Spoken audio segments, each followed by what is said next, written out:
Most welcome dears, आप सभी लोगों का स्वागत है आपके अपने यूट्यूब चैनल डी सर पर।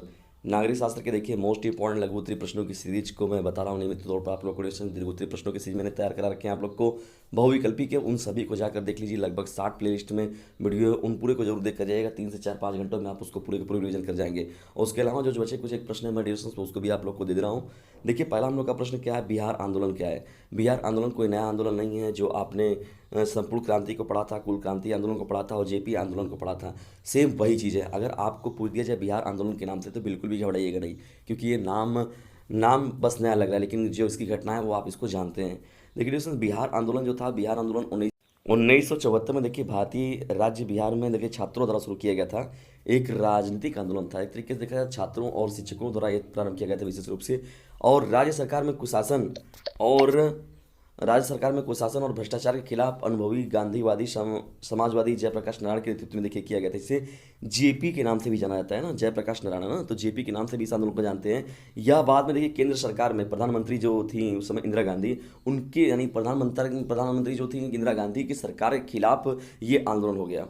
इसे संपूर्ण क्रांति या कुल क्रांति आंदोलन और जेपी आंदोलन के नाम से भी जाना जाता है। तो एक तरीके से बिहार आंदोलन कोई नया आंदोलन नहीं है, संपूर्ण क्रांति की बात हो रही है, लेकिन नाम नया था। इसलिए मुझे लगा कि नहीं, मुझे इस बात का आप लोगों के साथ एक बार डिस्कशन कर देना चाहिए, नहीं तो कंफ्यूज आएंगे आप लोग। तो एक तरीके से बच्चों के द्वारा, यहाँ वहाँ के शिक्षकों द्वारा, छात्रों द्वारा शुरू किया गया था, लेकिन बाद में एक राजनीतिक आंदोलन का इसने रूप ले लिया, और जिसमें कि जयप्रकाश नारायण जो थे वो सेंटर में थे, वो मुख्य भूमिका में थे।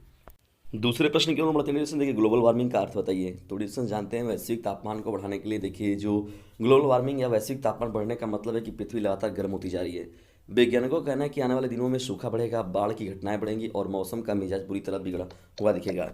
इसका देखिए रिलेशन जो है वो असर दिखने भी लगा है बड़े पैमाने पर, जो है आप लोग इसका असर देख भी रहे हैं। जैसे कहा रहा है, कल कारखानों के निकले वाले धुएं जो वैश्विक तापमान को, जैसे मीथेन हो गया आपके, और यहाँ पर जैसे जितने भी कार्बन डाइऑक्साइड, कार्बन मोनोऑक्साइड हो गए, सल्फर डाइऑक्साइड हो गए, ये सभी के सभी क्या हो रहे हैं, जब ये निकल रहे हैं कल कारखानों से, या तो जितने भी दूषित धुआं है, ये सभी क्या करते हैं, पर्यावरण को दूषित कर रहे हैं, और ये जा रहे हैं तो वैश्विक तापमान को और बढ़ा रहे हैं। जिससे दिख रहा है कि अभी देखिए बताइए अप्रैल का ही महीना, लेकिन देखिए 42 41 43 तक पहुंच जा रहा है, टेम्परेचर कितना ज़्यादा हाई पहुंच जा रहा है। तो डिस्टेंस ये चीज़ें देखने को मिल रही है। कहीं ना कहीं देखिए अभी रूस और यूक्रेन का जो युद्ध चल रहा है, उसका भी असर जो वो भी व्यापक पैमाने पर देखने को मिलेगा, ठीक है। क्योंकि कितने रॉकेटों को तो आप लोग केवल एक बटन दबा के छोड़ देते हैं, लेकिन उसका जो रेडिएशन होता है या उसकी जो हानिकारक गैसें निकलती है वो कितने ज़्यादा नुकसानदायक होती है। तो ग्लोबल वार्मिंग एक बहुत ही महत्वपूर्ण शब्द है, और उसके साथ ही साथ ये प्रश्न भी आप लोग का बहुत ही इंपॉर्टेंट है। डियर स्टूडेंट्स, तीसरा हम लोग का देखिए प्रश्न क्या है, शांति सेना से आप क्या समझते हैं, उसे सफलता क्यों नहीं मिली। डियर स्टूडेंट, देखिए शांति सेना भारत का गांधी जी के अनुयायियों का एक संगठन है। इस संस्था के अहिंसा के सिद्धांतों को विश्व के अनेक संगठनों ने अपनाया है। तो शांति सेना देखिए उस तरीके से महात्मा गांधी जी के अनुयायियों द्वारा शुरू किया गया एक संगठन है, जो कि अहिंसा के सिद्धांतों पर चल के विश्व के अनेक लोगों को जोड़ने का यह कार्य करता है, या चीज़ों को जो भी रहती है, अनुचित चीज़ें रहती है तो उनको दूर करने का ये लोग प्रयास करते हैं। आइए समझते हैं कि इनको सफलता क्यों नहीं मिली। प्रश्नों में जब हम लोग आगे बढ़ते हैं निरीक्षण, देखिए इसका गठन भारत श्रीलंका संधि के अधिदेश के अंतर्गत किया गया था, जिस पर भारत और श्रीलंका ने 1987 में हस्ताक्षर किए थे। जिसका उद्देश्य क्या था, युद्धरत श्रीलंकाई तमिल राष्ट्रवादियों जैसे लिबरेशन टाइगर्स ऑफ तमिल जो थे और इस श्रीलंका सेना के मध्य श्रीलंकाई गृहयुद्ध को समाप्त करना था, लेकिन इसमें ज़्यादा हद तक सफलता नहीं प्राप्त कर पाई। जो शांति सेना बनाई गई थी उसमें देखिए लगभग लगभग 11 से 12 हज़ार जो भारतीय सैनिक थे वो भी इसमें मारे गए थे। तो डिस्टेंस ये कहीं ना कहीं से वो विफल हो गई थी, और इसमें कि ये शांति सेना जो था वो कहीं ना कहीं से असफल हो गया। तो इसमें देखिए बनाया तो गया था उद्देश्य, जो कि तमिल जानते हैं वहाँ ना, सिंगली और तमिलों के मध्य विवाद बहुत ज़्यादा रहता है श्रीलंका में। तो रिलेशन यही कहीं ना कहीं से कारण बना। देखिए अभी श्रीलंका भी इस समय बहुत चर्चा में है जो देश है, इसलिए देखिए करंट सभी चीज़ें पूछ सकती हैं आपसे, इसलिए मुझे लगा कि इस प्रश्न को भी आप लोगों के समक्ष प्रस्तुत कर देना चाहिए। चलिए आगे बढ़ते हैं, देखते हैं चौथे प्रश्न को, परमाणु युद्ध के 2 प्रभाव लिखिए। तो लिस्टन देखिए, परमाणु युद्ध तो भाई जानते हैं कितने ज़्यादा नरसंहार होगा, इससे कितनी ज़्यादा संपत्ति का नुकसान होगा, ये सब तो आप लोग बेहतर तरीके से जानते हैं। जो द्वितीय विश्व युद्ध में यूज किया गया था परमाणु बम को, देखिए इसका व्यापक प्रभाव अगर कहा जाए तो आधी दुनिया से सर्दी गर्मी का मौसम ही खत्म हो जाएगा।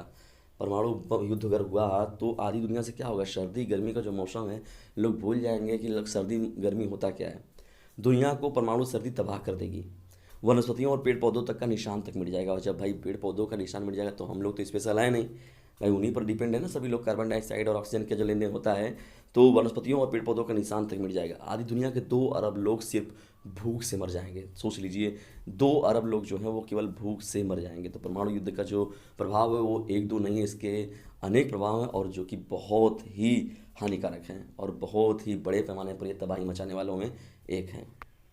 चलिए डिस्कशन से हम आगे बढ़ते हैं, देखते हैं पांचवें प्रश्न को। और अंतिम प्रश्न भी है ये, कश्मीर समस्या पर एक टिप्पणी लिखिए। देखिए कश्मीर समस्या तो जानते हैं आज की कोई समस्या है नहीं, बहुत पहले की यह समस्या है। जब देश का विभाजन हुआ उसके बाद से ही यह समस्या शुरू हो गई, और जब ये आपका बांग्लादेश आज़ाद हुआ 1971 में, उसके बाद से इसने और अपना स्पीड ले लिया। और देखिए देखिए क्या जी किस मुकाम पर है। तो कश्मीर की समस्या केवल भारत और पाकिस्तान के बीच की नहीं है, बल्कि पश्चिम के साम्राज्यवादी देशों की उन दुष्ट चालों का भी साधन है जो भारतीय जनमानस को 1947 से पूर्व तक भी कमज़ोर और विवादग्रस्त बनाकर उसका शोषण करते रहे, और पिछले 50 वर्षों में भारत और पाकिस्तान को राजनीतिक स्वतंत्रता देकर भी आर्थिक दृष्टि से शोषण करते रहे हैं।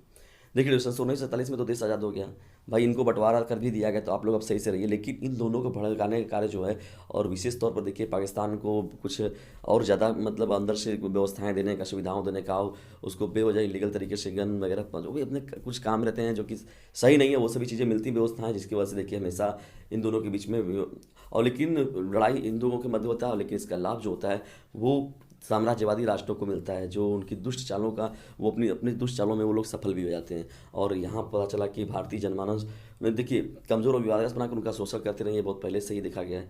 तो डिस्टेंस कश्मीर समस्या जो है एक बहुत ही व्यापक समस्या है देखा जाए तो। और कितने जो पश्चिमी राष्ट्र हैं इनका, या साम्राज्यवादी जो राष्ट्र हैं उनका कितना ज़्यादा इसमें स्वार्थ भी छिपा हुआ है, ये अब सभी लोग बेहतर तरीके से जानते हैं। तो डिस्कशन ये रहा महत्वपूर्ण प्रश्न, इसको शेयर कीजिए और चैनल पर नए चैनल को सब्सक्राइब करके अपने पास रख लीजिए। जल्दी मिलते हैं नेक्स्ट वीडियो में, तब तक के लिए टेक केयर, गुड बाय, जय हिंद, जय भारत।